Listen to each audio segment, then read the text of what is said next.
FM band 100.6 मेगाहर्ट्झवर Akashvani नागपूरचं हे विविध भारती केंद्र आहे. सकाळचे 11:57 होत आहेत. प्रसारित करीत आहोत ठळक मराठी बातम्या. आकाशवाणी नागपूर हे मांगी कुलकर्णी आपल्याला ठळक बातम्या देत आहे. निवृत्त न्यायमूर्ती सुनील बाळकृष्ण शुक्रे यांना आज राज्यपाल जिष्णुदेव वर्मा यांनी राज्याच्या लोकायुक्त संस्थेचे अध्यक्ष म्हणून शपथ दिली.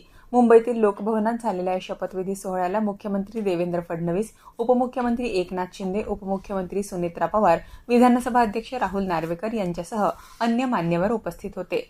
नागपूर जिल्ह्यातील गोधनी इथल्या महाराष्ट्र जीवन प्राधिकरणाच्या जलशुद्धीकरण प्रकल्पात काल पहाटे क्लोरीन वायुगळती होऊन 56 जणांना रुग्णालयात दाखल करण्यात आलं. त्यापैकी 11 जणांना उपचारानंतर घरी सोडण्यात आलं असून 45 जणांवर उपचार सुरू आहे. त्यातील 8 जण अतिदक्षता विभागात आहे. 900 किलो क्षमतेच्या सिलेंडरमधून झालेली गळती एनडीआरएफ, अग्निशमन दल आणि ऑरेंज सिटी वॉटरच्या पथकांनी संयुक्तपणे नियंत्रणात आणली. युनिफाईड पेमेंट्स इंटरफेस यूपीआयनं डिजिटल पेमेंट क्षेत्रात परिवर्तन घडवून आणण्याची 10 वर्षे पूर्ण केली आहे. आर्थिक वर्ष 2016-17 ते 2025-26 दरम्यान यूपीआय व्यवहारांच्या संख्येत 13,000 पट तर मूल्यात 4,000 पट वाढ झाली आहे.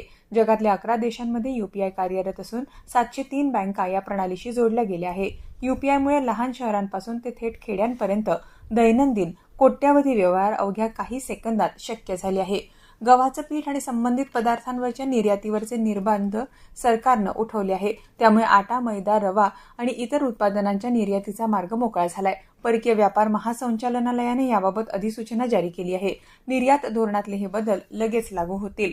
राज्यात साखरेच्या भावांमध्ये गेल्या 3 दिवसात प्रति क्विंटल 1,500 रुपयांची मोठी घसरण झाली आहे. केंद्र सरकारनं साठेबाजी रोखण्यासाठी उचललेल्या कडक पावलांमुळे बाजारातली कृत्रिम तेजी ओसरू लागल्यानं साखरेचे भाव नियंत्रणात येत असल्याचं दिसून येत आहे. साखरेच्या भावांमध्ये झालेली वाढ कृत्रिम होती अशी माहिती राष्ट्रीय सहकारी कारखाना महासंघाचे व्यवस्थापकीय संचालक प्रकाश नाईक-नवरे यांनी दिली. मराठी भाषेच्या अस्मितेच्या मुद्द्यावरून राज्यात रिक्षा टॅक्सी चालकांमध्ये संभ्रम निर्माण करणाऱ्या किंवा नियमबाह्य पद्धतीनं कारवाई करणाऱ्या आरटीओ अधिकाऱ्यांवरही कारवाई केली जाईल असा स्पष्ट इशारा परिवहन मंत्री प्रताप सरनाईक यांनी दिला.